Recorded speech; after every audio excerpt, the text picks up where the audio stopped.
something of the sort. And then they came and they were performing so many miracles. And the people were believing. So the Sadducees, the Pharisees, and the priests, they got angry and jealous. They came and arrested them, all the disciples. And they locked them up in a public jail. The following day, they gathered a huge meeting. You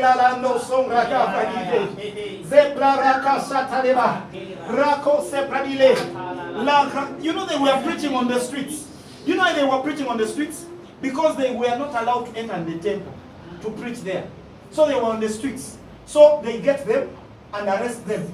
That night, an angel of the Lord shows up in the prison cell and he takes them out. Where did they pass? Dear Lord God, where did they pass? He takes them out and he tells them, now go and preach in the temple. Makurava. These guys in the morning, they arrange a big meeting. And they send the guards, go to the jail and bring those fellows. On getting there, they find every guard still guarding air. Only to check and there was no one. Where did they pass? Did you ever think about these things? When you read them in your Bible, where did these people pass? That is where you're going to pass this month. In the name of Jesus Christ. That is where you're going to pass. That will be your route. Those will be our paths. Those paths are for the justified ones of the Lord. They are not for sinners. We, the justified ones of the Lord, we use such paths in the name of Jesus Christ. The same thing happened to Peter. Peter was arrested. And the angel of the Lord came. The angel of the Lord didn't touch his chains. He just told him, get up. When he got up, the chains fell. And he led him out. Where did he pass? Where did he pass? Did you ever ask yourself, where did he pass? Or you read it as a fairy tale? Because the guards were straight. They were guarding. Where did Peter pass? Where did he pass? Where he passed is where you're going to pass. Listen, when you were growing up, they told you that if you access this room, you need stairs and you need to enter through a door, and probably if there's a guard, he has to check you.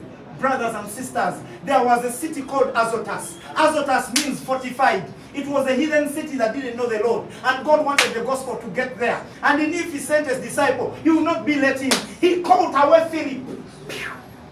And he found himself in Azotus. Boy, where did he pass? Where did he pass?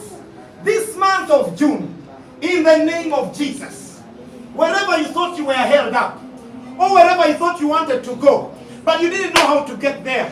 There are paths that are only known to God. They are paths for God and for his justified ones. They are not for sinners. They are for God and you. You are going to travel by the same paths. You are going to travel on those plains in the name of Jesus Christ. Yes. Says the Spirit of God. It is our month of glory. It is a month of expansion. It is a month of possession. A month of increase. A month of great exploits. In the name of Jesus. It is a month of glory.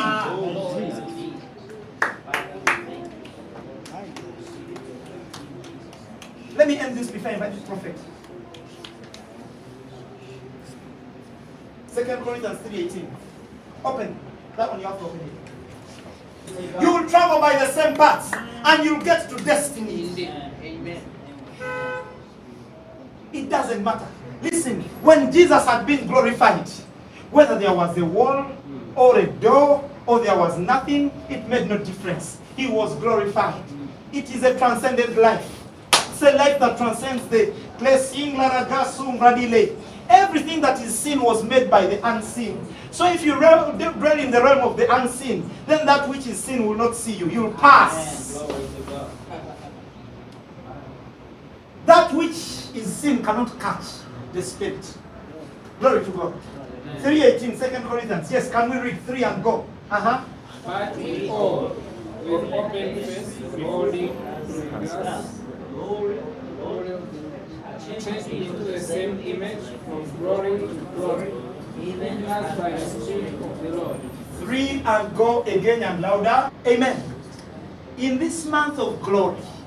Now listen how you're going to do it, because I'm ending with this and then I will invite the prophet. Glory to God. Eh? Amen. This is how it is going to work. Just get the picture.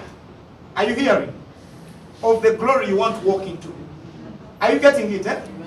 Get the picture. Are you paying attention? Get a hold of it and focus on it.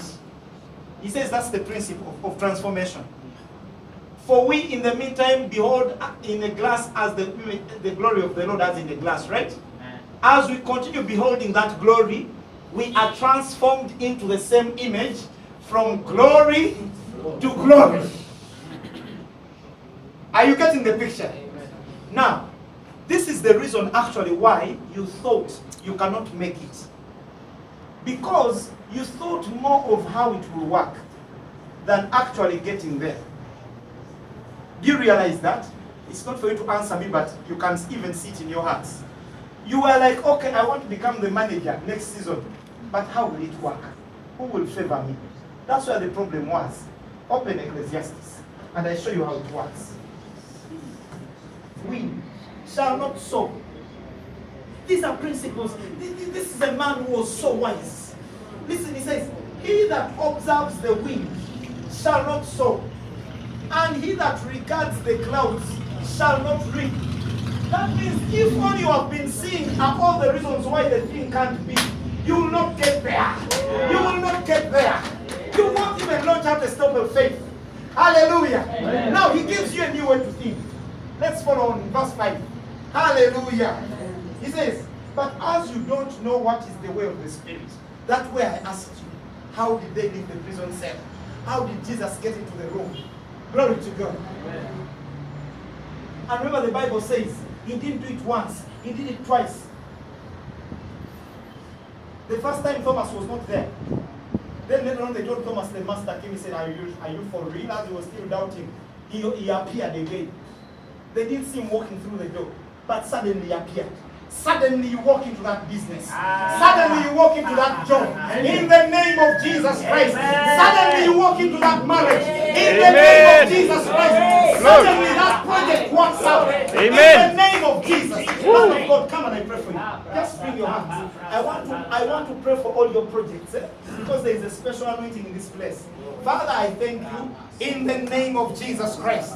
That same grace goes the way of the Spirit.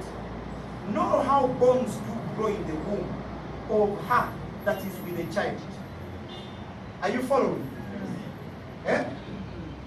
Even so thou knowest not the works of God who maketh all. Now, stop minding about the process. Stop minding about the path. Mind about the destination more than the path. If you can clearly see the destination, you will suddenly be there. In the name of Jesus Christ. That is how it is going to work this month. So this month, from here, stop meditating on how it will be. Stop meditating on who will help me. The Lord is your help. Your ever-present help in time of need. The psalmist says in Psalms 46, he says, the Lord is our ever-present help in time of what?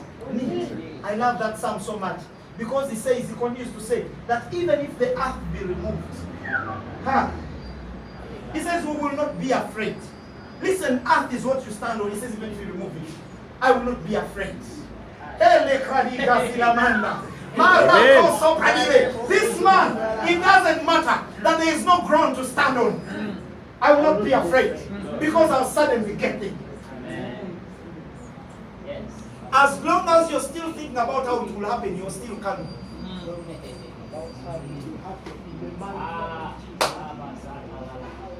Neighbor, this month, focus on the glory. Focus on that glory. Focus on the destination. Focus on that destination. Focus on the destination. Focus on that destination. Leave the processes to God. Leave the processes to God. Amen. Stand up on your feet. Leave the processes to God.